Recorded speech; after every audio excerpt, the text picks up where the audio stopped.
আমরা যারা বুঝি কোরআন হাদিস, সত্যি কথা বলছি কোরআন সামনে নিয়ে, এই জন্যে রাষ্ট্রীয়ভাবে এবার পাগল হয়ে গেছি দিন কায়েম, কোরআন কায়েমের জন্যে। যে যত কথাই বলুক না কেন, আমাদেরকে মেরে ফেলা ছাড়া এই রাস্তা থেকে কেউ বিরত রাখতে পারবে? কারণ আমি বুঝে শুনে এসেছি এ রাস্তায়। কুল হাদিহি সাবিলি আদউ ইলাল্লাহ আলা বাসীরাতিন আনা ওয়া মান ইত্তাবা'আনি। নবী আপনি বলেন, আমি আন্দাজে দল করি না, আন্দাজে মানুষকে ডাকি না, আল্লাহর দিকে আমি বুঝে শুনে ডাকি। এদেশে যারা দিন কায়েমের পথে আছে, জামাত ইসলাম বলেন, শিবির বলেন, আরো ইসলামী দল যারা আছে, আল্লাহর কসম তারা আন্দাজে করে না, বুঝে শুনে করে। কালকে কুষ্টিয়াতে যে অনুষ্ঠানে ছিলাম, একটা অফিস উদ্বোধনে, বিএনপি করত 20 বছর অত্যাচারিত নির্যাতিত একজন মাজলুম মানুষ, উনি এতদিন করেছে আবেগে। কালকে এসে আমার হাতে হাত দিয়ে বলছে, আমি আজকে জামাত ইসলামের ফরম পূরণ করে এই দলে সারাটা জীবন থাকতে চাই।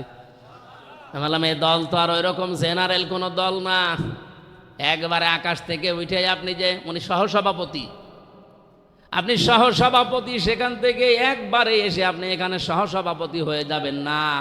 এখানে নিয়ম আছে, পড়াশোনা করা লাগবে, পরীক্ষা দেওয়া লাগবে, এবং প্রতিদিন 15টা ঘর পূরণ করা লাগবে। আপনি নামাজ পড়েন জামাতে না একা একই, তাও লেখা লাগবে। কয়টা আয়াত পড়েছেন, বুঝে পড়েছেন না আন্দাজে পড়েছেন, ওইটাও লেখা লাগবে। এমনকি মাসে মাসে আবার ওইটা উপরে যারা আছে তাদের দেখানো লাগবে। বাংলাদেশে একটাই দল আছে যেখানে জবাবদিহিতা আছে, সেটা জামাত ইসলামী। অন্য কোন দলে যদি এটা দেখাতে পারেন, আমি এক্ষুনি তওবা করে সেখানে যোগ দেব। দেন, আমি তো একেবারে পাগল না। হ্যাঁ, আমি এতদিন অ্যাক্টিভ ছিলাম না, ঠিক আছে, জেলখানা থেকে এসে আমি অ্যাক্টিভ হয়েছি। আমার জামাত ইসলামীতে অ্যাক্টিভ হওয়ার পেছনে দায়ী হচ্ছে হাসিনা। আমার জেলে না দিলে আমি এ দলে সত্যি আসতাম না। ওই আগে যেভাবে এড়া ঘোড়া ছিলাম ওইভাবে থাকতাম।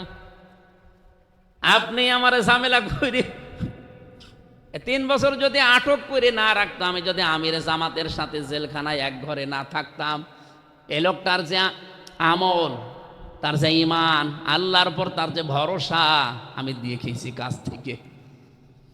জামাতের সেক্রেটারি জেনারেল যিনি, মাওলানা রফিকুল ইসলাম খান সহকারী, এবং আসল যেটা অধ্যাপক মিয়া গোলাম পরোয়ার, এই মানুষগুলোর সাথে বছরের পর বছর এক ফ্ল্যাটে এক ঘরে থেকেছি। আমি এদের কাছ থেকে পড়াশোনা করা, ডিরেকশন নেওয়া, এই 3টা বছরে আমি পরিবর্তন হয়ে গেছি। এই জন্য আমি এখন দোষ দেই, দোষ না, আমার মনে হয় এটা নিয়ামত। হাসিনা যদি আমার সাথে এই না করতো, তে আমি এতদিনও দিন কায়েমের বাইরে থাকতাম। ওই আগে যেভাবে অবি খা, ওয়াজ করে খা, ওই ধান্দাই ছিলাম। অবি খা মানে কি? ওয়াজের বিনিময়ে খাদ্য। কাবি খা আছে না, কি সেটা? কাজের বিনিময়ে খাদ্য। আর অবি খা মানে, আমি তো ওই ধান্দায় ছিলাম। এখন তার অভিখাই নেই। এখন আমার জীবনের সর্বশেষ চেষ্টা এইটা, যে চোখে দেখতে চাই যে কোরআন দিয়ে বাংলার সংসদটা চলছে। 300 এমপি ঘোষণা দিয়েছে, নমিনেশন দিয়েছে বাংলাদেশ জামাত ইসলামী থেকে, তার ভেতরে আলী আসগার সাহেব একজন না। 151 জন যদি দেশের মানুষ আল্লাহর রহমতে এবার এদেরকে পাঠাতে পারে, আপনি দেখবেন 5 বছর লাগবে না। আমিরে জামাত ঘোষণা দিয়েছে মাত্র 3 বছর সময় দেবেন, এই দেশ আমরা সত্যিই মিনি জান্নাত বানিয়ে দেব। আপনি টেকনাফ থেকে তেজদিলা পর্যন্ত হেঁটে যাবেন আপনার যুবতী মেয়ে নিয়ে, শুধু আল্লাহর ভয় ছাড়া কোনো ভয় থাকবে না। সেই গ্যারান্টি কোরআনে আছে না? ওটা শুধু কার্যকর করা দরকার।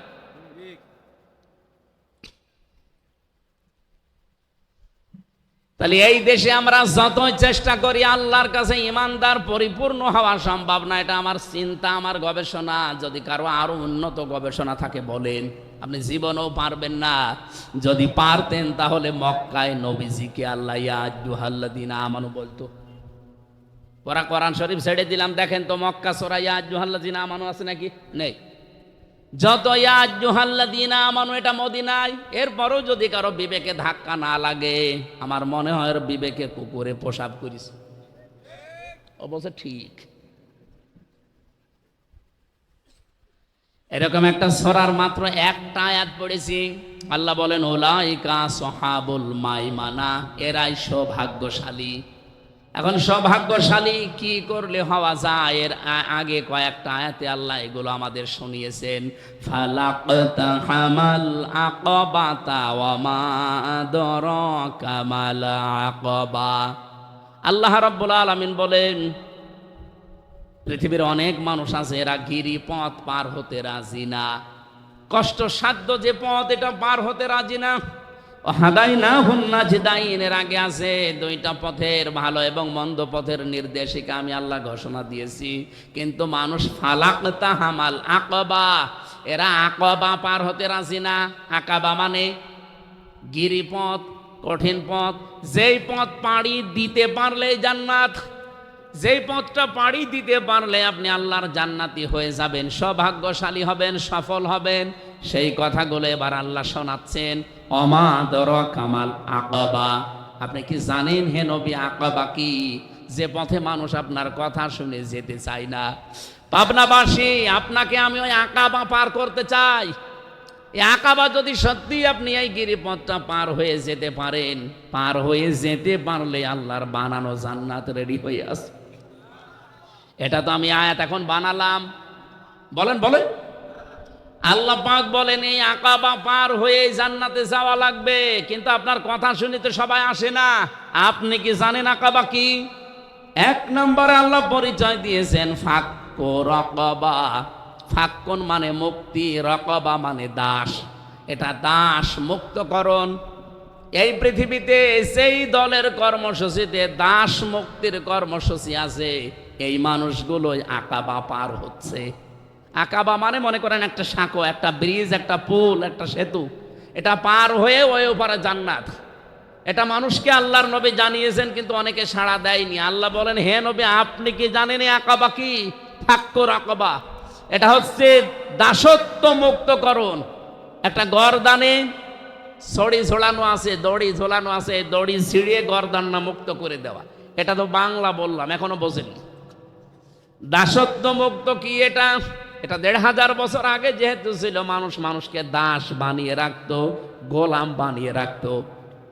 এখন আধুনিক ব্যাখ্যা হচ্ছে আজ যারা পৃথিবীতে মানুষের তৈরি করা আইনের গোলামি করে, মানুষের নিয়ম নীতি বানিয়ে দিয়েছে, এইটাই যারা মেনে চলে, আল্লাহর গোলাম না হয়ে মানুষের দ্বারা দাসত্ব করে, মানুষের এই দাসত্ব থেকে যারা মুক্ত করার জন্য চেষ্টা চালাচ্ছে, এরা গিরিপথ অলরেডি পার হওয়া আরম্ভ করেছে। আর এটা বাংলাদেশের ৭৩টা দল। আপনি একদম নিরপেক্ষ মন দিয়ে, আমি তো কোরআন হাতে নিয়ে বলতে পারবো এটা শুধুমাত্র জামাত ইসলামী করছে। এরা চেষ্টা চালাচ্ছে মানুষদেরকে এই পৃথিবীতে মানুষের দাসত্ব থেকে মুক্ত করে আল্লাহর দাস বানানো। এই কথা বলেন না কেন? আর দেখেন সবাই চাচ্ছে যে মানুষের তৈরি করা আইন কায়েম করে মানুষকে আরো মানুষের দাস বানিয়ে রাখতে, কিন্তু এর আশাই না আমরা যেন মানুষকে আল্লাহর দাস বানাতে পারি। যে শৃঙ্খল দিয়ে গলায় শিকল দিয়ে বাঁধা আছে, ওই বাঁধা আমরা মুক্ত করতে চাই। এটা বিভিন্ন মাধ্যম থাকতে পারে, অনেকে অনেক মাধ্যম নিয়েছে, কিন্তু জামাত ইসলামী যে ভোটের মাধ্যমে এটা করতে চায়, এই দেশের সব মানুষ যেহেতু এই সিস্টেমে। আমরা দেখলাম ঢাকাতে বিশাল সমাবেশ হওয়ার পরে এক আলেম মন্তব্য করেছিল ৫ লাখ না ৫ কোটি মানুষ এক জায়গায় হলেও ইসলাম কায়েম হবে না। হ্যাঁ হবে না, এটা আমরাও জানি। আর এটা ইসলাম কায়েমের মাধ্যমও না। কিন্তু ইসলাম কায়েম করার জন্য এই দেশে যদি আপনি এখন সশস্ত্র জিহাদ আরম্ভ করেন, সশস্ত্র যুদ্ধ আরম্ভ করেন, আপনি টিকে থাকতে পারবেন না। কি কথা বলছেন আমার? টিকে থাকতে পারবেন? আফগানিস্তানের মতো এই দেশে কি পাহাড় আছে? পাহাড়ে লুকিয়ে থাকবেন? এই দেশের মানুষ যেইভাবে চলতেছে ঠিক ওইভাবেই আপনাকে এগিয়ে যাওয়া লাগবে। এমনকি বিশৃঙ্খলা যেন না হয় সেদিকেও খেয়াল রাখা লাগবে। মক্কা বিজয় হওয়ার পরে মক্কা বিজয় হওয়ার পরে নবীজি নিজের স্ত্রী হযরতে আয়েশাকে ডাক দিলেন। হযরতে আয়েশা আনমনা হয়েছিলেন, তাকে বললেন এদিকে খেয়াল করো। কি? তিনি বললেন, হে আয়েশা, এখন কিন্তু হাতে আমার ক্ষমতা, পুরা মক্কা আমি এখন ওলট পালট করে ফেলতে পারি, আমি যা বলবো মক্কায় তাই হবে। কথা বলে না কেন? এই মুহূর্তে আমার মনে চায় কাবা শরীফ যেইভাবে ছিল আমি যেন আবার ওইভাবে বানাই। আপনি এখন কাবা শরীফে দেখবেন চতুর্ভুজ করা, চার কোনা।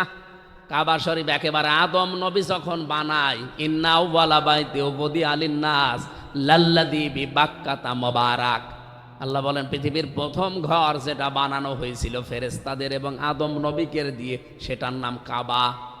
ওই যে মক্কায় যেটা বাক্কা, এই মক্কা বা বাক্কায় যেটা প্রতিষ্ঠিত, ওইটা ওই সময় ছিল লম্বা, এই যে টেবিলের মতো লম্বা। কিন্তু এখন ওইভাবে আর কাবা শরীফ নেই, এখন হয়ে গেছে চার কোনা। পাশে দেখবেন একটা জায়গা একটু ঘিরে দেওয়া আছে, হাতিমে কাবা বলা হয়, ওইটাও কাবার অংশ। ওর ভেতরে ফরজ নামাজ কেউ পড়ে না, বাইরে পড়ে। কারণ কাবা শরীফের ভেতরে ঢুকে যদি ফরজ নামাজ কেউ পড়ে, তাহলে কেবলা কোনটা?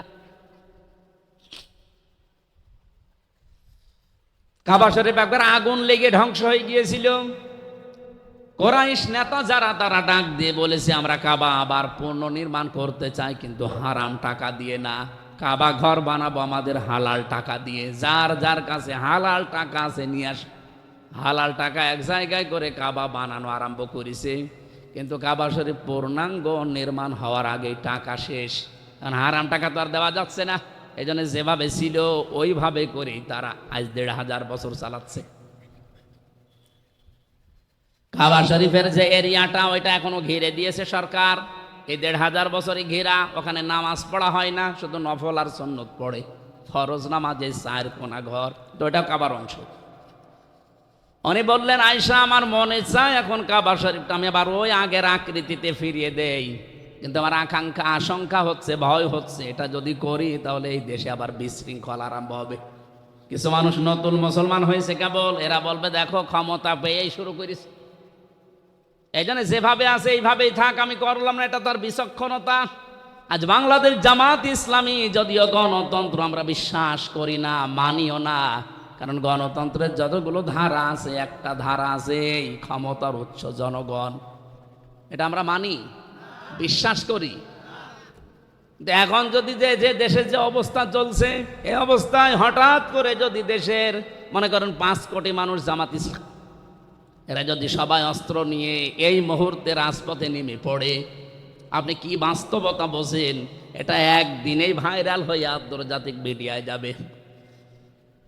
আমাদের নিকৃষ্ট প্রতিবেশী, যেটা নাম নিলাম না তাদের, এই নিকৃষ্ট প্রতিবেশী সহ বিশ্বের মোড়ল যারা আছে, তারা কালকেই শুরু করবে যে বাংলাদেশ একটা জঙ্গি রাষ্ট্র।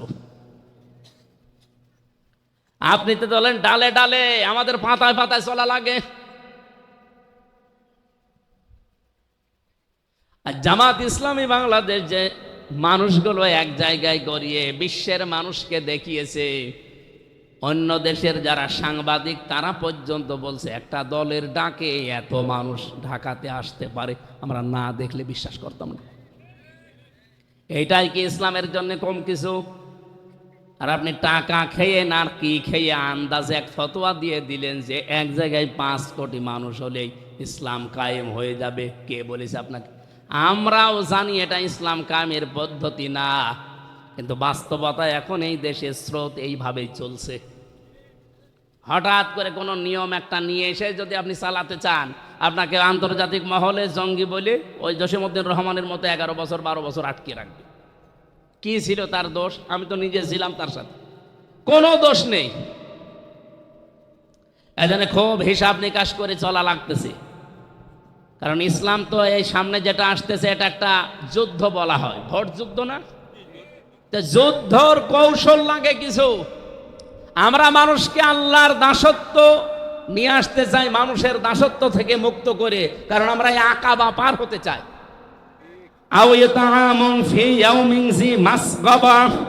হে নবী, ২ নম্বরে তাদের কর্মসূচি থাকবে, তারা এতিম মিসকিন অসহায় মানুষদের তারা পাশে যেয়ে দাঁড়াবে।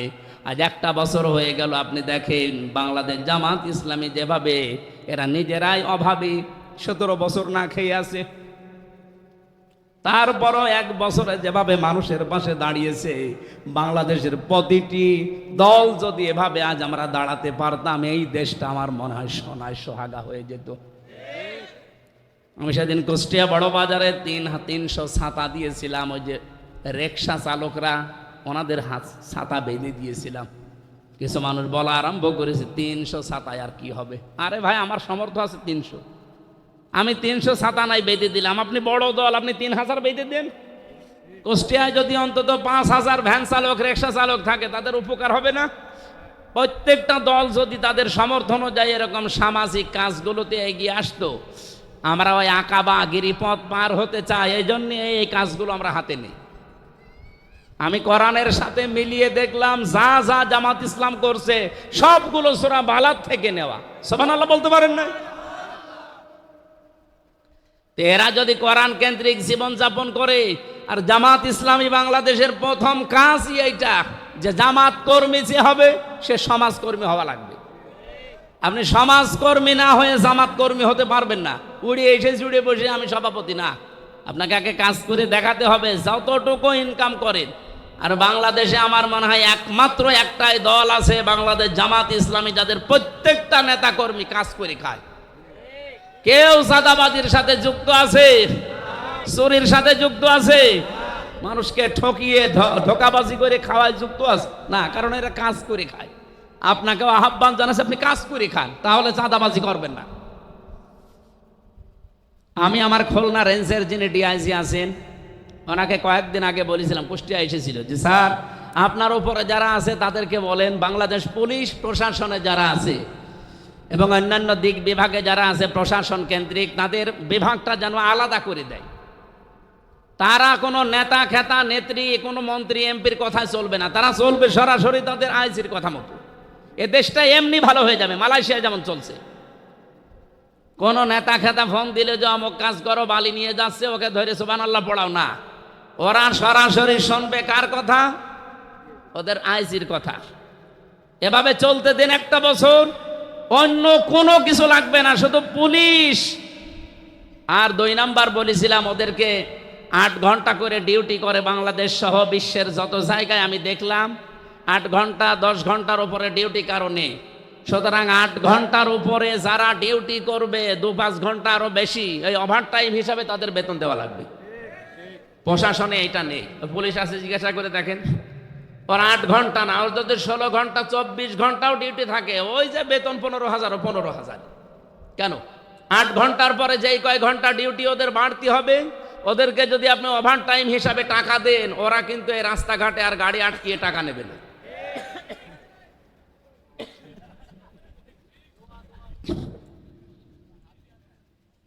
না, আমরা চাই এটা। আর ইসলাম যদি আসে এটাই হবে, 8 ঘন্টার পরে যে যেখানে ডিউটি করবে ওভার টাইম 4 ঘন্টা 5 ঘন্টা হিসাব করে তার বেতন বাড়িয়ে দেওয়া হবে।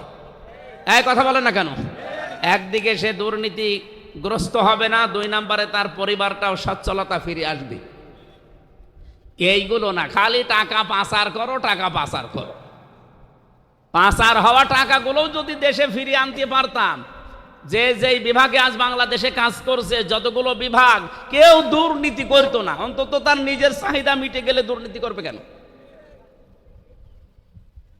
আমরা চাচ্ছি এই ব্যবস্থা ফিরিয়ে আনতে। 3 নম্বরে আল্লাহ জানিয়েছেন ইয়াতীমান যা মাকরাবা, হে নবী নিকট আত্মীয়র ভেতরে যারা এতিম, ইয়াতীমান যা মাকরাবা, নিকট আত্মীয়র ভেতরে যারা এতিম তাদের খোঁজ খবর নিন। আমরা যারা এই দেশে একামতের দিনের দায়িত্ব পালন করছি, অন্তত আমরা যেন এটা মেনে চলতে পারি। হ্যাঁ, অনেক ক্ষেত্রে সম্ভব হয় না আমাদের স্ত্রীর কারণে। সম্মানিতা মা বোনেরা, শুধু নামাজ পড়া রোজা রাখা আর কালো বোরকা পরা ইবাদত না। আপনার স্বামীকে আপনি উদ্বুদ্ধ করবেন যে স্বামী তুমি যাই করো, অন্তত রক্তের সম্পর্ক যাদের সাথে আছে এদের হকগুলো আদায় করো, ওটাও নামাজের মতো সওয়াব পাবেন আপনি। আল্লাহ পাক বলেন আও মিসকিনান যা মাতরাবা, তুরব থেকে এসেছে এটা। ধুলি মলিন যারা মিসকিন অসহায়, এই মানুষগুলো নিঃস্ব মানুষ, তাদের কাছে আপনি এগিয়ে যান, তাদের অভাব অনটন গুলো দূর করার চেষ্টা করেন।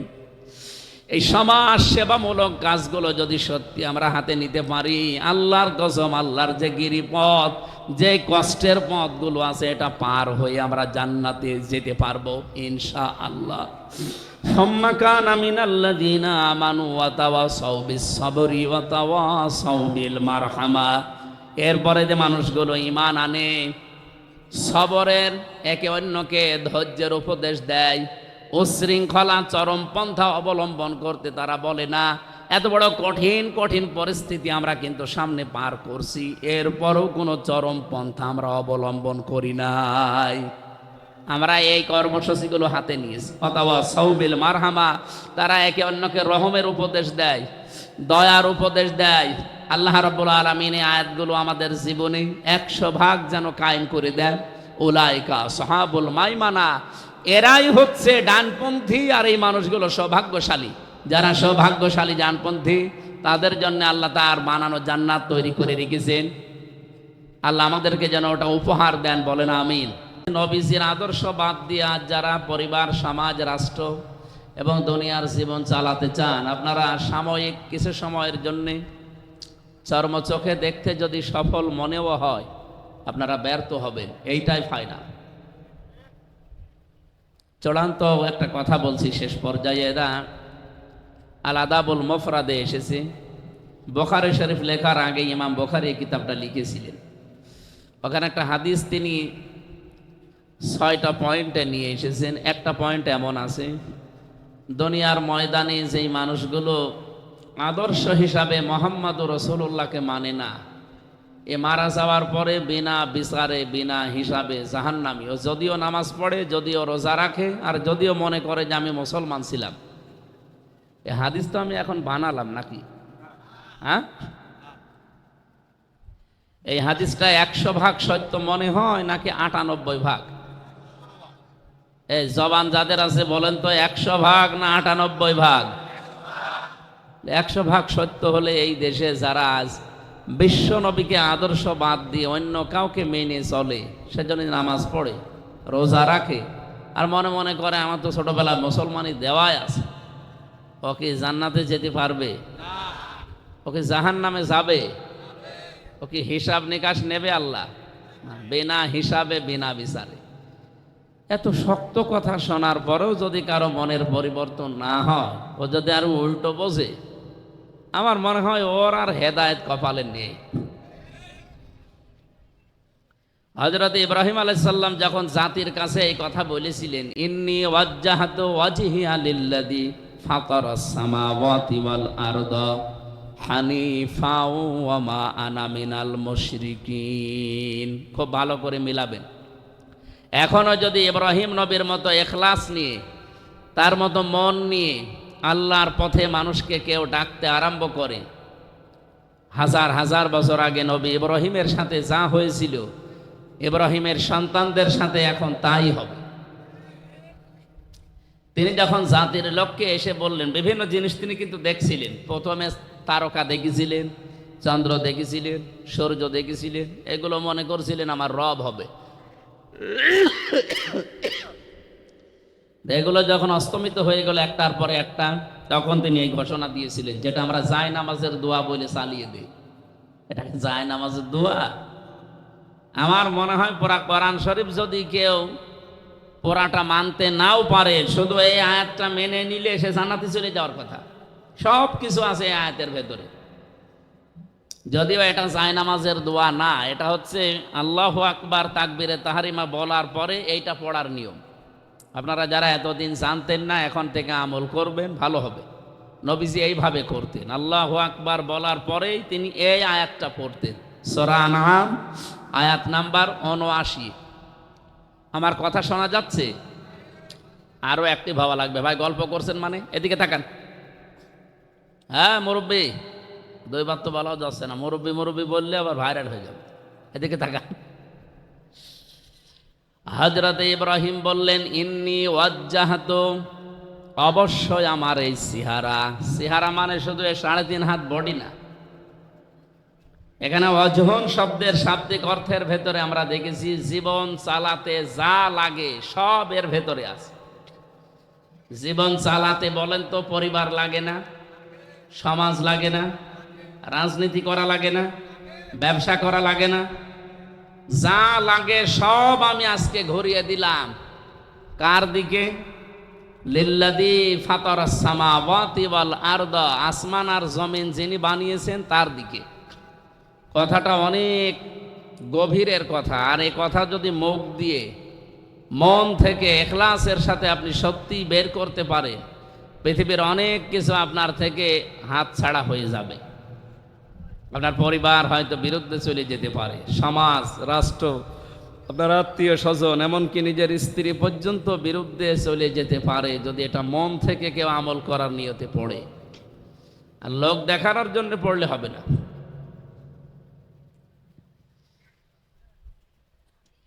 মাঝখানে একটা শব্দ আল্লাহ দিয়েছেন। হযরত ইব্রাহিম বলেছিলেন, আমি শুধু আসমান জমিনের উদ্ভাবক যিনি তার দিকেই মুখ ঘুরিয়েছি। বিষয়টা এমন না। হানিফা, আমি লোক দেখানোর জন্যে না, মন থেকে একনিষ্ঠভাবে ইখলাসের সাথে আমার মুখ আমি ঘুরিয়ে দিলাম। সুতরাং আজকে থেকে আমি সব কিছু বাদ দিয়ে ফিরে আসলাম। ওমা আনা মিনাল মুশরিকিন, আমি মুশরিক না। আমি কি না? এ ঘোষণা দেওয়ার পরে জাতির লোক যারা, তারা কিন্তু থেমেছিল না। আল্লাহ পাক বলেন, হাজ্জাহু কওমুহু, তার জাতির লোকেরা তার সাথে ঝগড়া বিবাদ, কথা কাটাকাটি, বিতর্ক এগুলো আরম্ভ করেছিল। নবী ইব্রাহিম বললেন, ক্বালা তুহাজ্জুনি ফিল্লাহি ওয়া ক্বাদ হাদান, তোমরা কি আমার সাথে ঝগড়া বিবাদ বিতর্ক এই জন্যে করছো, অথচ আল্লাহ আমাকে হেদায়েতের উপরে রেখেছে। শুধু এতটুকু তিনি বলেননি, কদ দিয়েছেন, অকদ হাদান, অবশ্যই আল্লাহ আমাকে হেদায়েতের উপরে রেখেছেন, তার হেদায়েতের পথ আমাকে দেখিয়েছেন। এরপরও কি আমার সাথে বিতর্কে লিপ্ত হবে?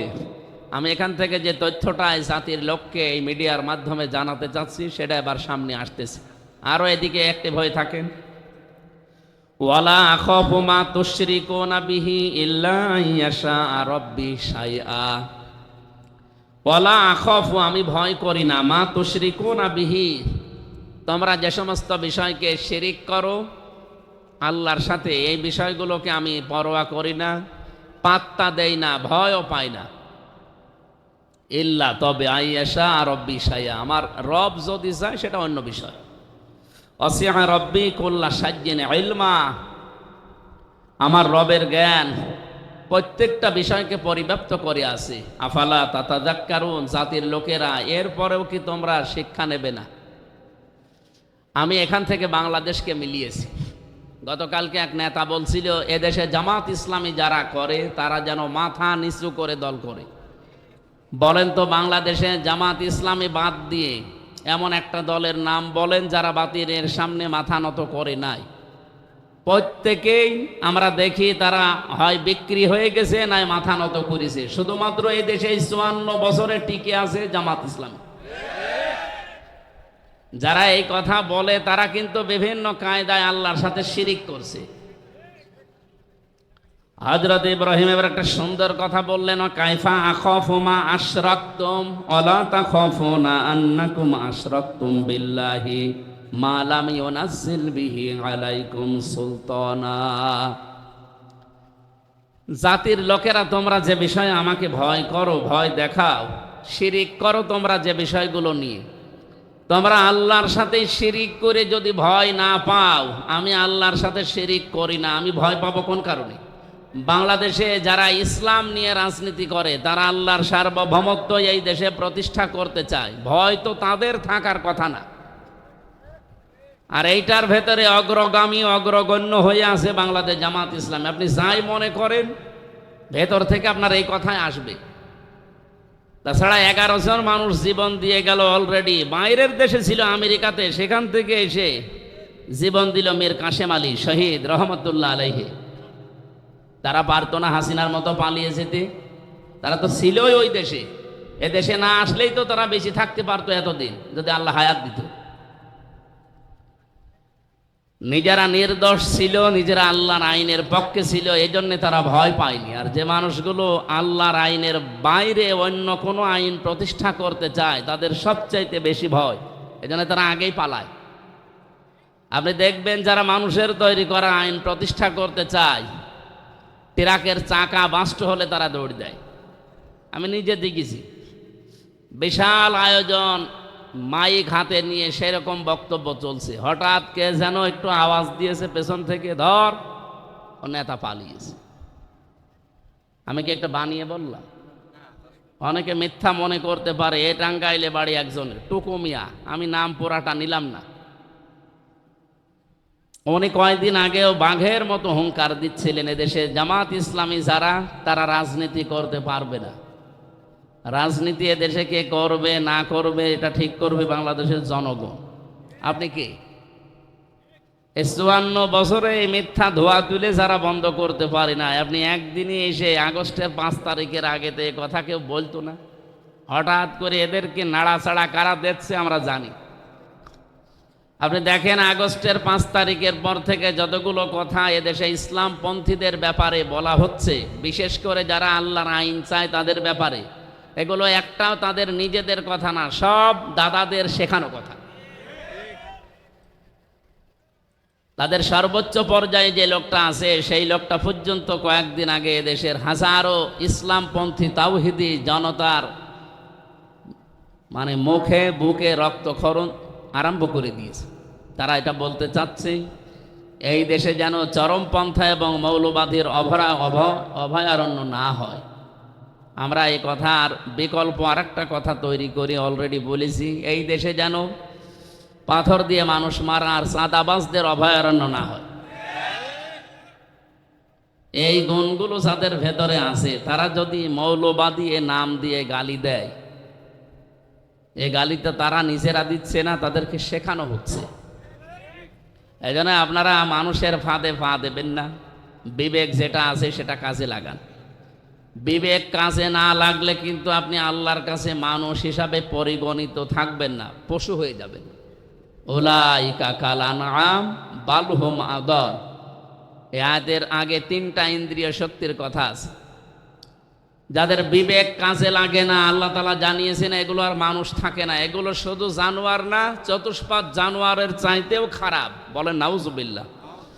আমি তো আয়াতগুলো পড়ি আর মাঝে মাঝে, প্রতিদিনে তো কোরআন পড়া লাগে, আয়াতগুলো পড়ি আর মাঝে মাঝে দেশের মানুষের চরিত্রের সাথে মিলিয়ে দেখি, এদেশে বহু মানুষ অলরেডি উপরে সরাত সিরাতে মানুষ আছে, বাস্তবে তারা অলরেডি কুকুর, শ্রীগাল এবং শুকুরের চাইতেও খারাপ হয়ে গেছে।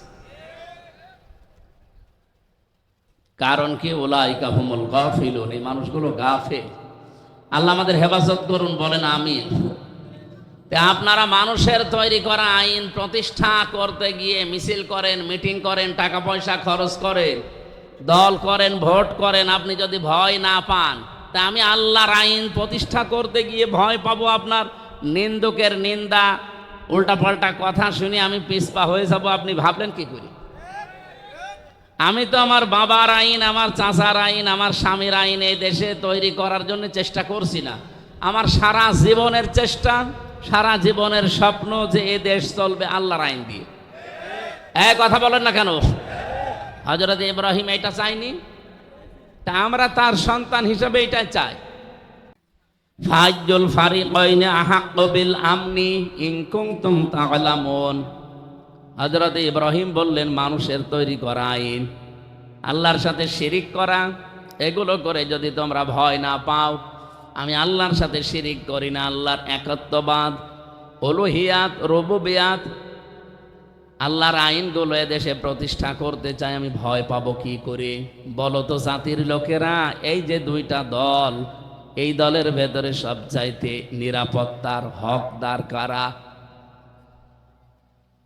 বাস্তবতার দিকে তাকিয়ে বলেন তো, আল্লাহর আইন যারা প্রতিষ্ঠা করতে চায় আর আল্লাহর আইনের বিরুদ্ধে যারা, হযরত ইব্রাহিমের কথা ছিল হাজার হাজার বছর আগের, জাতির লোকেরা নিরাপত্তা পাওয়ার ক্ষেত্রে কোন দল বেশি হকদার? আহাক্কু বিল আমনি দিয়েছেন। যদি তোমরা জেনে থাকো তাহলে জাতির লোকেরা বলো। আল্লাহ এর পরবর্তী আয়াতে 82 নম্বর আয়াত সূরা আনআম, নিরাপত্তা পাওয়ার জন্য সবচাইতে বেশি হকদার কারা, কারা অধিকারী, আল্লাহ নিজে ঘোষণা দিয়ে জানালেন। যেহেতু অন্য কেউ কথা বললে তাদের কথায় ভেজাল থাকার সম্ভাবনা আছে না নেই? আল্লাহর কথায় কোনো ভেজাল নেই, জন্য তার কথাই শোনাচ্ছি। আল্লাযীনা আমানু ওয়া লাম ইয়ালবিসু ঈমানাহুম বিযুলমিন। ভালো করে শোনেন, নিজেদের দেশে এবং আমাদের আশপাশে প্রতিবেশী যারা রাষ্ট্র আছে তাদের, এবং আন্তর্জাতিক যে ষড়যন্ত্রগুলো চক্রান্তগুলো আছে সবগুলোর বিষয় থেকে এই আয়াতে শিক্ষা আছে। আল্লাহ তাআলা বলেন যারা ঈমান আনে, রেকর্ড হচ্ছে এটা সারা দেশে যাচ্ছে, যারা ঈমান আনে ওয়ালাম ইয়ালবিসু ঈমানাহুম বিযুলমিন, আর তাদের ঈমানের সাথে জুলুমকে মিশ্রণ করে না। এখানে জুলুম মানে শিরিক। জুলুম মানে কি? তার মানে এই দেশে এখন 20 কোটির উপরে আমরা মানুষ আছি, ঈমান শক্তি যাদের আছে, ঈমানের সাথে যারা শিরিককে জুলুমকে মিশ্রণ করেন নাই, আল্লাহ বলেন উলাইকা লাহুমুল আমনু, এরাই নিরাপত্তার হকদার। পাহারা দেওয়ার জন্য আল্লাহ যথেষ্ট। আমরা যাদেরকে পাহারাদার নিযুক্ত করেছি, ওর মাঝখান থেকেও যদি আজরাইল নিয়ে যায়, পাহারাদাররা বাধা দিতে পারবে? তাহলে আমাকে পাহারা দিতে পারে, নিরাপত্তা দিতে পারে সবচাইতে বেশি কে? আল্লাহর শব্দ চয়ন দেখলেন উলাইকা। এই সমাজের ঈদগাহ ময়দানে যারা বসে আছে, আল্লাহ মনে হচ্ছে এইভাবে দেখাচ্ছে, উলাইকা এই মানুষগুলো, লাহুমুল আমনু, এরাই নিরাপত্তার হকদার, ওহুম মুহতাদুন, এবং এরাই হেদায়েতের উপরে আছে। বলেন সুবহানাল্লাহ। আয়াতের 2টা পয়েন্ট শেষ করে আমার আলোচনায় আমি ফিরে যাচ্ছি। প্রথম কথা ছিল যারা ঈমান আনে। ঈমান আমাদের আছে না? একথা আপনি একটা হিন্দুকে বলেন, ওই লোকটাও বলবে আল্লাহ একজন আছে, আমিও জানি। আবু জেহেল পর্যন্ত কথা বলতো, ওয়ালা ইন সাআলতাহুম মান খালাকাস সামাওয়াতি ওয়াল আরদা লা ইয়াকুলুন্নাল্লাহ। আল্লাহ পাক বলেন নবী, আপনি যদি আবু জেহেলকেও জিজ্ঞাসা করেন আসমান জমিন কে বানিয়েছে, ও বলবে আল্লাহ বানিয়েছে। তাহলে আবু জেহেল আল্লাহ একজন আছে এ কথা বিশ্বাস করতো না নাকি? বিশ্বাস করত। আমি এই 2 দিন আগে এসেছি মক্কা মদিনা থেকে। কাবা শরীফের যে দরজা, এই জায়গায় হাত দিয়ে, ও বদরের ময়দানে যাবার আগে কাবার এই হাতিমে কি দরজার উপরে হাত দিয়ে দোয়া করলে মুলতাজাম বলা হয়, এটা দোয়া কবুল হয়। ও দোয়া করেছিল, কাবার মালিক তুমি একজন আছো আমি জানি, মুহাম্মদের বিরুদ্ধে বদরের ময়দানে আমি যুদ্ধ করার জন্য যাচ্ছি, সত্যের পক্ষে যে আছে তাকে তুমি বিজয় দিও। ও আবু জেহেলের জীবনে একটা দোয়া কবুল হয়েছে, কারণ ও তো সত্যের পক্ষে ছিল না। সত্যের পক্ষে কে ছিল? মুহাম্মদ রাসূলুল্লাহ। তার পক্ষে ও দোয়া করছে যে সত্যের পক্ষে যে আছে তারে তুমি বিজয় দিও। ওর দোয়াও জীবনে একটা কবুল হয়েছে। কারণ কাবার এই মুলতাজাম নামক জায়গা, যেটা দরজা, এটা এত দামি, এত পবিত্র আল্লাহর কাছে, এত মর্যাদা সম্পন্ন জায়গা, যে 10 জায়গায় দোয়া কবুল হয় তার ভেতরে এটা একটা। আবু জেহেল না, শুধু আবু তালিব, নবীর আব্দুল মুত্তালিব, নবীর দাদা, এই লোকটাও এখান দাঁড়িয়ে দোয়া করেছিল যেদিন আব্রাহা কাবা ভাঙতে আসে। সেদিন বলেছিল, কাবার মালিক এ ঘর তো আর আমার না, আমি খাদেম, আমার গরু ছাগল উট ভেড়া ওগুলো ওরা নিয়ে গেছে, আমি ওইগুলো ফেরত নিয়ে আসতে যাচ্ছি, কিন্তু ঘর তোমার, তোমার দায়িত্বে দিয়ে দিলাম। ও কাবার দরজার সাথে চাবি ঠেকিয়ে ওই জায়গায় চাবি রেখে দোয়া করেছিল। আল্লাহ কি কবুল করে নাই? অথচ লোকটাকে মুসলমান। এই জায়গায় দাঁড়িয়ে দোয়া করলে কারোর দোয়া আল্লাহ আজ পর্যন্ত ফেরত দেয়নি। আমার মনে হয় এখন যারা বিভিন্ন কায়দায় মাথা চাড়া দিচ্ছে ইসলামের বিরুদ্ধে, কাবার এই মুলতাজাম নামক জায়গা ধরে 3 দিন আগেও দোয়া করে এসেছি যদি কবুল হয়। আমার সারা জীবনের স্বপ্ন আল্লাহ বাংলাদেশের চর্ম চোখে কোরআন দিয়ে সংসদ চলছে, এটা যেন দেখে মরতে পারি। বলেন আমিন। সরকার নেই। কোরআন শরীফ যদি এই 92 ভাগ মুসলমানের এই 56,000 বর্গ মাইলের এই দেশে না চলে, তে আমাদের বেঁচে থেকে লাভ কি? আপনি আর কত, আর নয় 50-60 বছর বাঁচলাম, না আর 100 বছর বাঁচলাম বলেন, আমার কি লাভ আছে? খাবার খেলাম, সন্তান জন্ম দিলাম, জমি জায়গা হইলো, টাকা পয়সা হইলো, আমি মরে গেলাম। কি আমি চর্মচোখে তো একটা মিনি জান্নাত দেখতে চাই। আর মিনি জান্নাত তৈরি হবে বাংলাদেশ তখন যখন কোরআন দিয়ে চলবে এই দেশটা। আপনি একবার একটু দেখেন না কেন? 56 বছর তো ধোকা খেয়ে খেয়ে অনেক কিছুই দেখলাম, কিছুই পাইনি। একবার একটু দেখা যায় না? চাঁদাবাজি বন্ধ হবে না, চাঁদাও বন্ধ হবে, বাজিও বন্ধ হবে। আমি কুষ্টিয়াতে অলরেডি ঘোষণা দিয়েছি কয়েকদিন আগে, হজে যাওয়ার আগে, যে এই দেশে যদি সত্যি ইসলাম চলে আসে, আর আপনারা যদি এই কুষ্টিয়ার সদরে 3 আসনে এখানে যদি আমারে নিয়ে যেতে পারে, আমি প্রথম গ্যারান্টি দিচ্ছি কুষ্টিয়া জেলায় চাঁদাও নেই, বাজিও থাকবে না। কারণ ওটা বন্ধ করতে হয় কি মেডিসিন দিয়ে, ওইটা আমি জানি। মানুষ যত কঠিন হোক, ভয়ঙ্কর হোক, তাকে টাইট করার জন্যে কোন ঔষধ দেওয়া লাগে এটা কেউ না জানলে কে জানে? এজন্য উনিও ঔষধ দিয়েছেন যে সন্ত্রাসী বন্ধ করতে হলে কি লাগে, চোর মুক্ত করার জন্য কি লাগে। চাঁদাবাজি একদিনও লাগবে না, 1 ঘন্টায় বন্ধ হওয়া সম্ভব যদি ওটা কায়েম হয়। আমি ওখানে গলাকাটা মসজিদে গিয়েছিলাম, জিজ্ঞাসা করলাম কি এই জায়গায় হয়? বলছে এখানে গলা কাটা হয়, যারা জেনা করে সাক্ষ্য প্রমাণ যদি হয়ে যায় ওদের আর জেলে দেয় না, ওই দিনই নিয়ে এসে এই জায়গায় নামাজের পরে ঘোষণা দিয়ে গলা কেটে দেয়। বলেন তো ওই রকম একটা যদি এদেশে করা হতো, এদেশে যত শক্তিশালী পুরুষ হোক ওর স্বপ্নদোষ পর্যন্ত বন্ধ হয়ে যেত। কারণ আল্লাহ তো ভালো করে জানে যে এর দুর্বল জায়গা কোথায়। চুরি করলে হাত কেটে দাও, একটা কেটে দেন। আমার এক দাদা ছিল সৌদিতে, উনি বলছিল যে অজুখানা তো প্রত্যেকটা মসজিদের নিচে বেশি, বিশেষ করে কাবা শরীফ আর মসজিদে নববী, এর নিচ তলায় 2, 3 তলা, 4 তলা, 5 তলা শুধু অজুখানা আর টয়লেট। উনি বলছে আমি এই লিফট দিয়ে নেমে গেলাম, চলন্ত সিঁড়ি আছে, যে দেখি অজুখানায় একটা ঘড়ি মোবাইল পড়ে আছে, মোবাইলের সাথে ঘড়ি সেট করা। দেখলাম এখানে তো ক্যামেরা দেওয়া থাকতে পারে, আর যদি ধরা পড়ে যায় হাত কেটে দেবে। দেশে গেলে মানুষ বলবে হাজী সাহেব চোর। এই জন্য তাকিয়ে দেখলাম আশপাশে অন্তত কেউ নেই, ক্যামেরাও নেই, তুলে নিলাম। আর মনের ভেতরে একটা ভয় যে আমি একটা হাজী মানুষ, কার জিনিস নিলাম। মসজিদে নববীর সামনে হারানো জিনিস যেখানে জমা দেয় ওই জায়গায় নিয়ে গেলাম।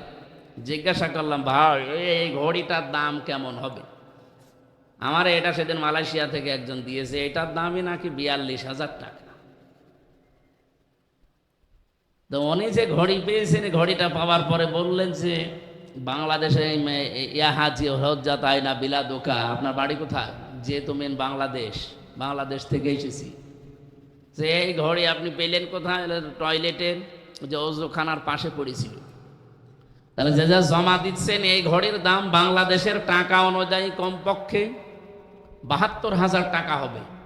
এখন যে টাকার মান, ওটা 16 সালে 1 টাকায় 22 টাকা হতো, এখন 1 টাকায় 33 টাকা। তার মানে ওই সময় যদি 72,000 টাকা একটা ঘড়ির দাম হয়, অজুখানায় পড়ে আছে, কেউ নেচ্ছে না কেন? কত লক্ষ লক্ষ মানুষ, তাদের চাহিদা নেই। খালি আল্লাহর এই আইনটা থাকার কারণে ঘড়ি নিরাপদ। আমাদের দেশে 72 পয়সা থাকে, 72,000 কোটি টাকাও থাকবে যদি ওই আইনটা সংসদে ওই যেদিন স্বাধীন হয়েছিল ওই দিন কায়েম হয়ে থাকতো। বলেন 1,500 বছর আগে আইনটা আল্লাহ কোরআনে দিয়েছেন, আস-সারিকু ওয়াস-সারিকাতু ফাকতাউ আইদিয়াহুমা জাযাম বিমা কাসাবা নাকালাম মিনাল্লাহ।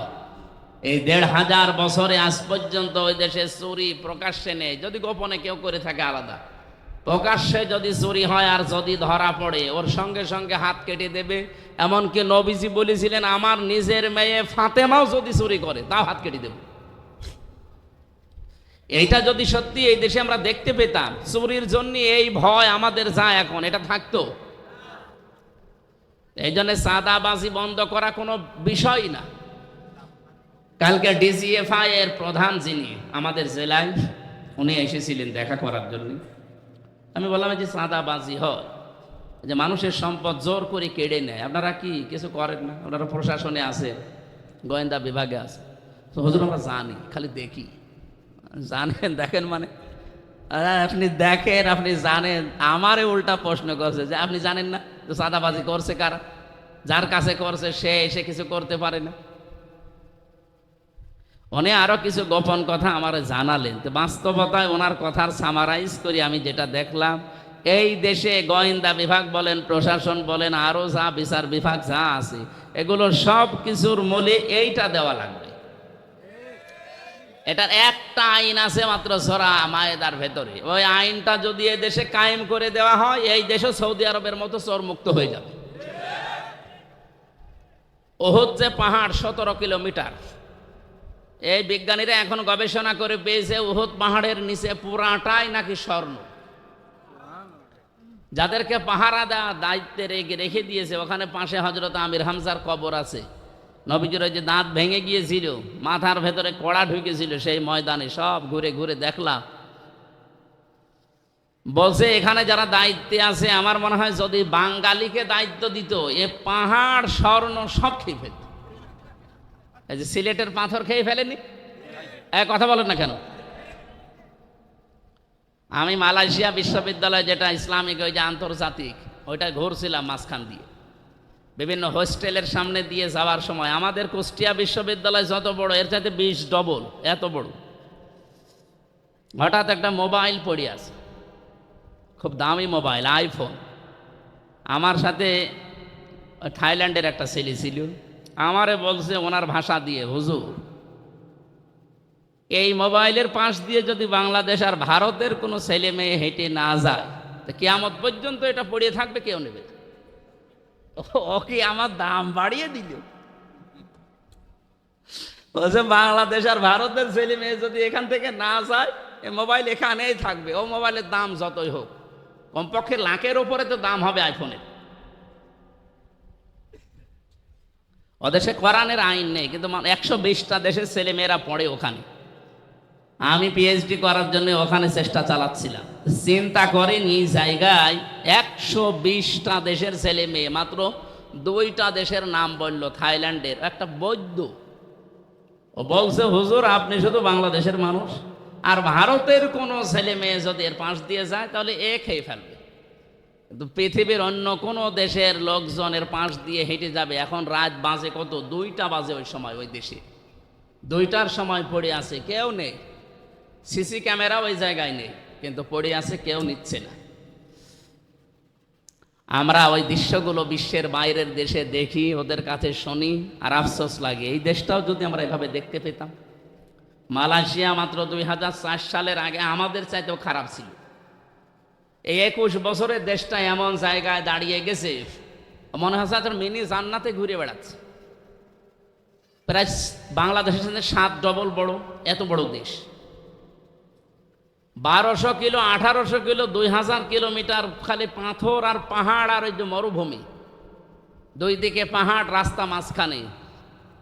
1500-2000 কিলোমিটার রাত্রে চলে যাচ্ছি, কোনো ভয় নেই ভেতরে। ড্রাইভারকে বলছিলাম এই যে এই গা সমসম করছে, আপনি যাচ্ছেন, কোনো ভয় নেই, শুধু আল্লাহর ভয় ছাড়া কেউ আপনার সামনে আসবে না। কি দেশ বানিয়েছে বলেন তো? আমরা এটা বানাতে চাচ্ছি ভাই। এই জন্য আমিরে জামাত আমাদের ডাক্তার শফিকুর রহমানের ঘোষণাগুলো সব স্পষ্ট, যে আমরা সরকারি গাড়ি পর্যন্ত নেব না, প্লট ফ্ল্যাটও নেব না। এমনকি 5 বছরে এমপি থাকাকালীন ওর একটা টাকা বাড়বে না, আরো যা টাকা আছে কমে যাবে।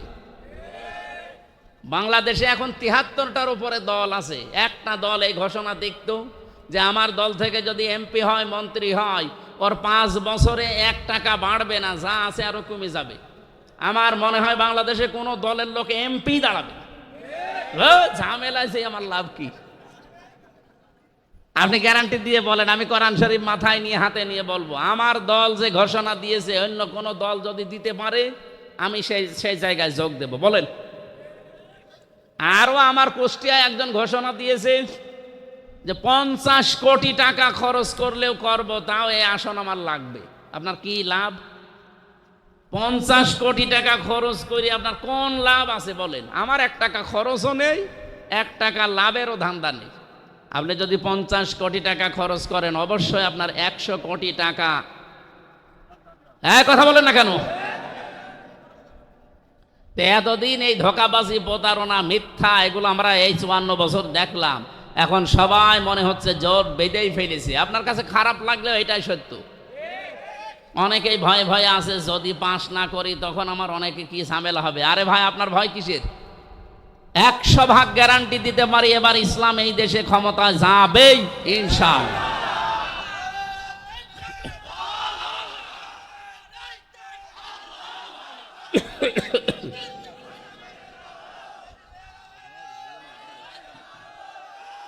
মনে আছে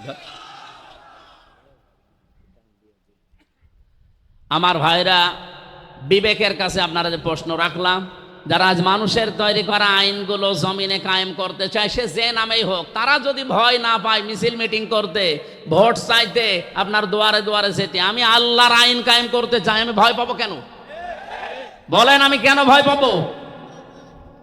আমি তো নিরাপত্তা পেয়েছি আল্লাহর কাছ থেকে, কারণ আমি ঈমান আনার মতো ঈমান আনার চেষ্টা করছি, এবং আমার ঈমানের ভেতরে কোনো শিরিক নেই, জুলুম নেই। আল্লাহ অবশ্যই আমাকে নিরাপত্তা দেবেন, এই গ্যারান্টি দিয়েছেন আল্লাহ নিজে। আর আমি নিজে দেখে আসলাম, আমাং দাখালাহু কানা আমিনা। আল্লাহ বলেন, আমার এই ঘরের ভেতরে প্রবেশ করো, নিরাপত্তা দিয়ে দেব। মক্কার এরিয়া কিন্তু শুধুমাত্র এখান থেকে এই খুঁটি পর্যন্ত না, 3.5 কিলোমিটার 4 কিলোমিটার মক্কার এরিয়া, মানে কাবা শরীফের এরিয়া এত বিশাল। মামনুন গয়রা মুসলিম তাদখুলু মামনুন গয়রা মুসলিম লেখা আছে, যে এ পর্যন্ত মুসলমান ছাড়া অন্য কোনো জাতির লোক প্রবেশ করতে পারবে না, যারা কাফের। তার মানে ওগুলো সব কাবার এরিয়া। যদি আগামীতে দরকার হয় তো বিল্ডিংগুলো ভেঙে দিয়ে এত বড় বিশাল চত্বর বানাবে, 3.5 কিলো 4 কিলো 5 কিলো দরকার হয়, খালি কাবার চত্বর বানিয়ে নেবে। তাহলে এই চত্বরটার ভেতরে যদি কেউ প্রবেশ করে, সে নিরাপত্তা পেয়ে যায় কার কাছ থেকে? আমি নিজে দেখেছি। আপনার বাবার হত্যাকারী আপনি কাবার এরিয়ার ভেতরে পাবেন, কিচ্ছু বলতে পারবেন না, অথচ আপনার বাবাকে সে মেরিয়ে এসেছে, কিচ্ছু করার কায়দা নেই ওই এরিয়ার ভেতরে। এমন শান্ত, এমন নিরাপত্তা দিয়ে দিয়েছেন আল্লাহ। এবার আমার প্রশ্ন, বাংলাদেশ কি কাবা শরীফ? এক কথা বোঝার চেষ্টা করেন, বাংলাদেশ কি কাবা শরীফ? তাহলে এই 56,000 বর্গ মাইল ঠিক ওই রকম নিরাপত্তার একটা নগরী বানানো দরকার না? কেন কাবা শরীফের এরিয়া এই চত্বরটা আল্লাহ নিরাপত্তার চাদর দিয়ে ঢেকে দিয়েছেন কেন? এদিকে তাকান, কি শুনতেছেন আপনি? আমি কোরআন সরাসরি বলছি, সূরা আলে ইমরান, আমাং দাখালাহু কানা আমিনা, এখানে প্রবেশ করো, নিরাপত্তা দিয়ে দেব। তাহলে বাংলাদেশকেও যদি কাবা শরীফের মতো নিরাপত্তার নগরী শহর বানানো লাগে, কি করা লাগবে? ওখানে যেটা আছে এখানে সেটা নিয়ে আসা লাগবে। ওখানে কি আছে? না না, 1 নম্বরে ওখানে আছে ওই যে আয়াতটা পড়েছিলাম, 1 নম্বরে কাবার এরিয়ার ভেতরে কোনো শিরিক নেই। কি নেই? আপনি শিরিক পাবেন না। হ্যাঁ, শিরিক ওই দেশের মানুষ করে না, যারা অ্যাক্টিভ মানুষ ওই দেশের। শিরিক কিছু আছে গোপনে গোপনে, বাংলাদেশ, ভারত, পাকিস্তান এই দেশের লোকেরা আছে, এ করে। এরা মাটি নিয়ে চুমা খায়, যেখানে সেখানে দেখলে খালি চুমা দেয়, আর মনে করে যে না, এখানে কোনো ক্ষমতা কেরামতি আছে। অথচ কাবার পাথর যেটা লাগানো আছে, হাজরে আসওয়াদ, এই পাথরকে হযরত ওমর লাঠি নিয়ে বলেছিলেন, কাবার পাথর, শুধু নবীজি তোমাকে চুমা দিয়েছে এই জন্য চুমা দেই, নবী যদি চুমা না দিত জীবনেও তোমার চুমা দিতাম না। আমি জানি তুমি আমার ভালো করতে পারো না, মন্দও করতে পারো না। কোন পাথরকে বলছে বলেন তো? ওই পাথরটা জান্নাতের, হযরত আদম আলাইহিস সালাম নিয়ে এসেছিলেন। এত বড় দামি পাথর, সেই পাথরকে হযরত ওমর যদি এ কথা বলতে পারে যে তুমি আমার ভালো করতে পারো না, মন্দও করতে পারো না, শুধু নবীজি চুমা দিয়েছে এই কারণে চুমা দেই, নবী চুমা না দিলে আমি জীবনেও চুমা দিতাম না। অথচ বাংলাদেশে এই যে কত পাথর বিক্রি হয় ভাগ্যের উন্নয়ন করার জন্য। ঢাকায় যে পান্থপথে লিটন দেওয়ান চিশতি পাথর বিক্রি করে 5 লাখ 7 লাখ টাকা দাম এক একটা পাথরের। ওটা হাতে দিলে নাকি 3-4টে বউ হয়, কত রোগ শোক সেরে যায়। এগুলো সব বানোয়াট, মিথ্যা, ধোঁকাবাজি, প্রতারণা ছাড়া আর কিচ্ছু না। পাথরের কোনো ক্ষমতা আছে? যে সমস্ত মেয়েরা বুঝে না বুঝে মাদলি ব্যবহার করেন, খুলে ফেলে দেন, কোনো দরকার নেই। যদি জিন পরি বা অন্য কোনো আসর থেকে মুক্ত হওয়ার জন্য এটা দিয়ে রাখেন হাতে, গলায়, পায়ে, মাথায়, তাহলে প্রতিদিন ফজরে আর মাগরিবে ওরা নাচ পালাক পড়ে, আয়াতুল কুরসি পড়ে বুকের উপর ফু দেন, এইটাই কাজে লাগবে আর এইটাই হাদিস। সুতরাং আমরা মনে হয় যারা পাথর ব্যবহার করে, মাদলি ব্যবহার করে, এগুলো খুলে ফেলা দরকার যদি আপনার ইমানে শিরিক রাখতে না চান। তাহলে নিরাপত্তা পাওয়ার প্রথম কাজ হচ্ছে শিরিক মুক্ত জীবন তৈরি করা, যেটা আমাদের জাতির পিতা ইব্রাহিম তৈরি করেছিলেন। আজ জাতির লোককে আমরা আহ্বান জানাচ্ছি, 56,000 বর্গ মাইল যদি আমরা আল্লাহর নিরাপত্তার চাদরে কাবা শরীফের মতো ঢেকে রাখতে চাই, এই দেশকে শিরিক মুক্ত করা লাগবে। কথা বলেন, এদেশে শিরিক নেই? সবচাইতে বড় শিরিক হচ্ছে এই দেশে আল্লাহর আইনের সাথে। এর ভেতরে 500 আইন আছে আল্লাহর, একটা আইনও এই দেশে এখন চলে না। এর আইনের বিপক্ষে যেগুলো সবগুলো চালু করেছে। এমনকি এই 15.5 বছরে হাসিনা থাকাকালীন সবচাইতে গুরুত্বপূর্ণ একটা বিষয়, এই যে 5 এবং 8 বৃত্তি পরীক্ষা হয় না, এই কথা বলেন না কেন? এই বৃত্তি পরীক্ষা হওয়ার সময় 100 মার্ক ছিল ইসলাম সম্পর্কে। এই ফ্যাসিস্ট সরকার এই 15 বছরের ভেতরে শিক্ষা ব্যবস্থায়, বিশেষ করে দীপুমণি আর এই নওফেল, এই দুইজন দায়িত্বে থাকাকালীন এই 100 মার্কের যে ইসলাম নিয়ে প্রশ্ন আছে বৃত্তি পরীক্ষা, এগুলো সব তুলে দিয়েছে। আমি কয়েকদিন আগে এটা শুনলাম, আগে জানতাম না। জেলা স্কুলের একজন শ্রদ্ধাভাজন শিক্ষক আমারে বলছিলেন এই ষড়যন্ত্র হয়েছে, আপনারা জাতিকে সতর্ক করবেন, আবার যেন অন্তত 100 মার্কের কোরআন আর হাদিসের ওই প্রশ্নগুলো ঢোকানো হয়। কারণ এদেশে 92% আমরা মুসলমান। মানুষ তো লেখাপড়ার মাধ্যমে শিখবে নাকি, সেইগুলোই তুলে দিয়েছিল। ওরা সরাসরি বলে না যে এদেশে ইসলাম থাকবে না, কিন্তু ইসলাম যেন না থাকে সেই ব্যবস্থা সব করা হয়েছিল। একজন বউকে নাকি খুব পিটাতো, ওর বউ বলছে যেভাবে পিটাও আমার কি রাখবা না? বলে কিলের ওজন দেখে টের পাও না? ওরা এই 15.5 বছরে এইটা করেছিল সরাসরি। কিন্তু অনেকেই হজ করে আসতো দেখতাম, এখন আবার অনেকেই নতুনভাবে ওই রকম কাজ কারবার হাতে অলরেডি নিয়েছে। কালকে আমি কুষ্টিয়াতে এক অনুষ্ঠানে ছিলাম, এক লোক বলছে হুজুর আগেই ভালো ছিল। কেন? আচ্ছা, এ যা আরম্ভ হয়েছে, এ পাথর থাকে না। সে এক লোক চোর ছিল, এমন চোর, কাফন চোর। কাফন চুরি করতো, শুধু মানুষ মরে গেলেই ওই কবর থেকে কাফন চুরি করে বিক্রি করে দিত। চিন্তা করছে আমার নামই তো কাফন চোর। ছেলেকে বলছে আমি যদি মারা যাই তুই এমন কাজ করবি যেন আমার এই নামটা ঢেকে যায়, অন্তত আমার যেন আর খারাপ কেউ না বলে। ও মারা যাওয়ার পর ওর ছেলে শুধু কাফন চুরি না, কাফন চুরি করে আর লাশ গাছের উপরে ঝুলিয়ে পেছনে বাঁশ দিয়ে রাখে। লোকজন বলছে ওর বাবাই তো ভালো ছিল, ওর বাবা তো কাফন চুরি করে নিয়ে চলে যেত, লাশ কবরে পড়ে থাকতো। আর এ কি শুরু করেছে? এ কাফন তো চুরি করেই, লাশ তুলে গাছের উপরে টাঙায়, আবার পেছনে বাঁশ দেয়। ওর বাবাই কি ছিল? আমার মনে হচ্ছে এই দেশে কিছু মানুষ যা আরম্ভ করেছে, এই জন্যই কিছু মানুষ বলতেছে যে আগেই, আসলে তো আগে ভালো ছিল। আগে তো অন্তত পাথর দিয়ে মানুষ এভাবে মারা দেখি নাই। লঘি বইটা দিয়ে দেখেছি, পাথর দিয়ে দেখেছি। মানুষ খায়, তা বলে পাথরও খেয়ে ফেলে। কি একটা সুন্দর দৃশ্য ছিল বাংলাদেশের ভেতরে, সিলেট। সে জায়গাটা এখন শ্মশান বানিয়ে ফেলেছে। আপনি চেয়ারে বসার আগেই যদি এভাবে খাওয়া আরম্ভ করে, চেয়ারে বসিয়ে দিলে আপনি কিছু রাখবেন? এদেশের মানুষ এখন সব বোঝে, শুধু সময়ের অপেক্ষায় আছে এই জায়গা মতো টিপ দেওয়ার। এই কথা বলেন না কেন? আল্লাহ তুমি আমাদেরকে নিরাপত্তার এই কাবা শরীফের মতো এই 56,000 বর্গ মাইল যেন নিরাপত্তার চাদরে আমরা ঢেকে রাখতে পারি, সেই তৌফিক দাও। আমি সূরা বালাদ থেকে আলোচনা করব বলে বসেছিলাম। আপনারা কি চলে যাবেন নাকি? সময় দেওয়া যাবে না, আধা ঘন্টা 45 মিনিট এখনো আছে, থাকবেন না? কিছু গুরুত্বপূর্ণ মেসেজ আছে আয়াতের ভেতরে, যে আল্লাহর দৃষ্টিতে সৌভাগ্যশালী কারা। আমরা তো অনেককে সৌভাগ্যশালী মনে করি না। সৌভাগ্যশালী হওয়ার জন্যে আল্লাহর কাছে যদি কেউ সত্যি বিজয়ী হতে চাই, কি কি কর্মসূচি হাতে নেওয়া লাগে। আর এই দেশে ৭৩টা দল এখন কাজ করছে, কারা এইগুলো হাতে নিয়েছে কোরআন থেকে আমরা শুনতে চাই। এই আজ থাকবেন কারা কারা দেখি হাত তোলেন তো। এই থাকবেন না, এমনি হাত তোলেনি কে দেখেন তো। আশা করছে আধা ঘন্টা আপনারা থাকবেন। কারা কারা থাকবেন দেখি, লিল্লাহে তাকবীর। আমি হাত তুলিয়েছি ২-৩ মিনিট সময় নিয়ে আমরা আলোচনায় চলে যাচ্ছি। এনারা এই খরচের জন্য আহ্বান জানাচ্ছে পেছন থেকে বারবার।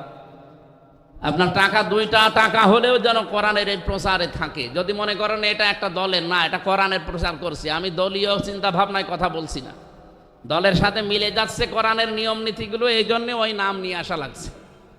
যেন কোরআনের প্রচার হচ্ছে এই চিন্তা করে যারা টাকা পয়সা নিয়ে এসেছিলেন দেওয়ার জন্যে, ওনারা যাচ্ছে। দয়া করে একটু ৫ মিনিটও লাগবে না, ২-৩ মিনিট। লোকজন আছে না এদের, ওই যে ব্যাগ নিয়ে যারা আছে একটু তাড়াতাড়ি জানতো ভাই। জীবনে কখনো তুমি মিথ্যা বলনি, তাই তো তোমায় পেতে কাঁদে ধরনি। তোমারই মতো নেতা পেলেও গো ফুটতো সুখেরি গোলা চামেলি বকুল। হয়েছে ভাই, একটু বের হয়ে যান, যান যান তাড়াতাড়ি করে।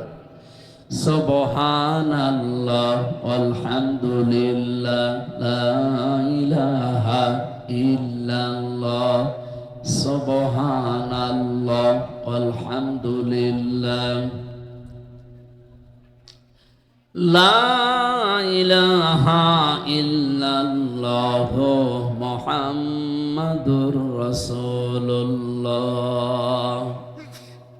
এই যে কয়জনই আছেন এদিকে তাকান, সব বন্ধ করেন, যান ওগুলো জমা দিয়ে দেন। সূরা বালাদ 20টা আয়াত আছে, একটা রুকু আছে। বালাদ মানে এই যে নগরী, যেটা বলছিলাম যে নিরাপত্তার নগরী মক্কা। আল্লাহ রাব্বুল আলামিন ওই নগরীর কসম দিয়ে আরম্ভ করেছিলেন এই সূরাটা। যেহেতু মক্কায় নাজিল হয়েছে, এখান থেকে একটা তথ্য আজকে আমরা পেয়েছি।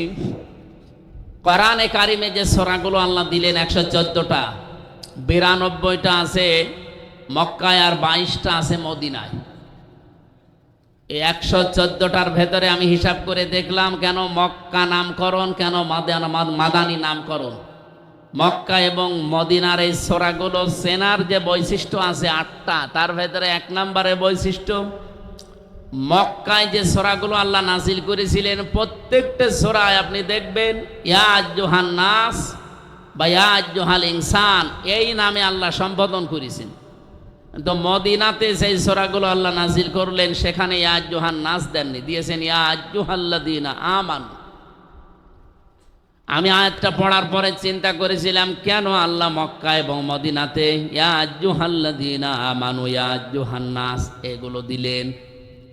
মক্কায় যে 13টা বছর বিশ্বনবী এবং সাহাবা একরাম কষ্ট করেছিলেন, সেখানে কি ঈমানদার ছিল না? এত বড় বড় ঈমানদার, যেখানে আবু বকরের মতো, হযরতে তালহার মতো, জুবায়েরের মতো এত বড় বড় ঈমানদার যেখানে, তারপরও আল্লাহ ইয়া আইয়ুহাল্লাযীনা আমানু দেননি। মদিনায় যাবার পরে ইসলামী রাষ্ট্র গঠন হয়ে গেছে, আল্লাহ ডাক দিয়েছেন ইয়া আইয়ুহাল্লাযীনা আমানু। কেন দিলেন? কারণ মদিনা এবং মক্কার ভেতরে পার্থক্য এই, মক্কাতে যত মুসলমানই থাকুক না কেন রাষ্ট্রীয় ক্ষমতায় বসেছিল আবু জেহেল। আল্লাহর আইনগুলো পূর্ণাঙ্গ মানা সম্ভব না, হয়তো ব্যক্তিগত আর সামাজিকভাবে কিছু নিয়ম গোপনে মানা সম্ভব ছিল। কিন্তু মদিনাতে রাষ্ট্রীয়ভাবে ইসলাম কায়েম হয়ে গেছে, কোরআনের বিধান চলে, সেখানে ওপেন ভাবে আল্লাহর নিয়ম নীতি মানা যায়। এখান থেকে আমি যেটা ছোট্ট মানুষ বের করতে পারি, যতদিন বাংলাদেশে ইসলাম রাষ্ট্রীয়ভাবে কায়েম না হবে, এই দেশে আল্লাহর বিধান নির্ভয়ে যতদিন মানা না যাবে, ততদিন আল্লাহর দৃষ্টিতে আমরা পাক্কা ঈমানদার না। আপনি আরো চিন্তা ভাবনা করেন, অনেক কিছু বের করতে পারবেন এখান থেকে। আপনি যত বড় জব্বা গায়ে দিয়ে, আমি তো জব্বা কম বড় গায়ে দেয়নি, পা পর্যন্ত আমার জব্বা, যত বড় পাগড়ি মাথায় দেন, হাতে যত বড় তসবিহ নিয়ে হাঁটেন না কেন, যারা রাষ্ট্রীয়ভাবে ইসলামকে কায়েম করার বিপক্ষে বলে না এগুলো ঝামেলার কাজ, দুনিয়ার কাজ, আমরা ওর ভেতরে নেই, আমরা দ্বীনের প্রচারে আছি। তে মক্কায় কি সাহাবায়ে কেরাম দ্বীনের প্রচার গোপনে করেন নাই? কত কিছু করার পর আল্লাহ ইয়া আইয়ুহাল্লাযীনা আমানু বললেন না কেন? কারণ এমন একটা রাষ্ট্রে তারা বসবাস করতেন যে রাষ্ট্রীয়ভাবে সুদ চলতো, ঘুষ চলতো, মানুষ হত্যা চলতো। আমাদের দেশেও এখনো কম যাচ্ছে না, এদেশেও এখন রাষ্ট্রীয়ভাবে জেনা বিভিন্ন জায়গায় চালু হয়ে আছে। গোয়ালন্দ ঘাটে, যশোরে, এই কথা বলছে না কেন? যেখানে জেনার লাইসেন্স দেওয়া হয়, ব্যভিচার করার জন্য লাইসেন্স দেওয়া হচ্ছে রাষ্ট্রীয়ভাবে, সুদ ভিত্তিক ব্যাংকগুলো চলছে রাষ্ট্রীয়ভাবে। এখন একটা টাকা সুদ খেলে মায়ের সাথে যেখানে জেনা করার গুনাহ হয়, সেই দেশে আপনি 100 ভাগ বুক ফুলিয়ে ইমানদার আপনি দাবি করলেও আল্লাহ মানবে না। মদিনায় যাওয়ার পরে রাষ্ট্রীয়ভাবে দিন কায়েম হয়ে গেছে। এবার আল্লাহর ইয়া আইয়ুহান নাস বলে ডাক দেননি, ডাক দিয়েছিলেন ইয়া আইয়ুহাল্লাযীনা আমানু। তার মানে এই মানুষগুলো এখন আল্লাহর দৃষ্টিতে পরিপূর্ণ ইমানদার। বলেন সুবহানাল্লাহ। আমরা এদেশে কি ইয়া আইয়ুহান নাস থাকতে চাই না ইয়া আইয়ুহাল্লাযীনা আমানু হতে চাই? এটা যদি রাজনীতি মনে করে কেউ এড়িয়ে যান, তাহলে মক্কার জীবনের মতো সারা জীবন আপনি তাবলীগ করলে, দিন প্রচার করলেও আমানু আল্লাহর দৃষ্টিতে হতে পারবেন না, নাচ থেকে যাবেন। বারাকাল্লাহু লানা ওয়া লাকুম ফিল কোরআনিল আযীম। আল্লাহুম্মা আমিন। লা ইলাহা ইল্লা আনতা সুবহানাক ইন্নী কুনতু মিনাজ জালিমিন। রব্বুল আলামিন, সারাটা জীবন অপরাধ করেছি। মক্কা মদিনায় গেলে আর জেলখানায় গেলে আমাদের ইমানের ব্যাটারিতে একটু চার্জ হয়। 2-3 দিন আগে আমি ঘুরে এসেছি, যতটুকুই পেয়েছি আল্লাহ তুমি ইমানের উপরে টিকে থাকার তৌফিক দাও। এই আয়োজনে যারা সম্পৃক্ত তাদেরকে কবুল করো। কষ্ট করে যে কথাগুলো আমরা শুনেছি আল্লাহ কথাগুলোর আমল করার তৌফিক দাও। সম্মানিতা মা বোনদেরকেও মঞ্জুর করো। আমরা অনেকে অসুস্থ আছি, শেফায়ে কামেলা আজেলা নসিব করো। এলাকায় যত মানুষ কবরে আছে কবরগুলো জান্নাত বানিয়ে দাও। বারাকাল্লাহু লানা ওয়া লাকুম ফিল কোরআনিল আযীম। তোমার এক যুবক বান্দায় মাহফিলের সভাপতি আসাদুজ্জামান, আল্লাহ তোমার এই যুবক বান্দাকে কবুল করে নাও। এলাকার মানুষের যে অভাব অনটন আছে দূর করে দাও।